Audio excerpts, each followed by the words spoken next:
Sir. మీరు లేకపోతే movie లేదు కాబట్టి, మీరు ఎంతో మందికి ఇన్స్పిరేషన్ కాబట్టి మీరు మాట్లాడాలి సార్. Good evening all.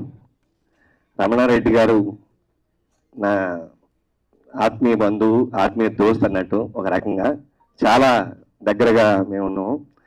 అనుకోకుండా ఒక రోజు కలిసి నా దగ్గర మంచి స్టోరీ ఉన్నది, మూవీ తెస్తారా మీరు, మనం ప్లాన్ చేస్తున్నాం, ప్రొడ్యూస్ చేస్తారని అడిగారు. దాంతో స్టోరీ విన్న తర్వాత ఒక కామన్ మ్యాన్ సీఎంగా ఎట్లా, సీఎం వైఫ్గా ఎట్లా మేడం ఫీల్డ్లోకి వెళ్తే ఎట్లా ఉంటుంది, కామన్ మ్యాన్గా ఫీల్డ్లోకి వెళ్తే ఎట్లా ఉంటుంది అనే దాని మీద సబ్జెక్ట్ నాకు నచ్చింది. దాంతో మూవీ ఒప్పుకున్నాం, ప్లాన్ చేశాం. కానీ చాలా బాగా వచ్చింది మూవీ. ఐ థింక్ అందరికీ నచ్చుతుందని మనస్ఫూర్తిగా కోరుకుంటున్నాను. Thank you for all.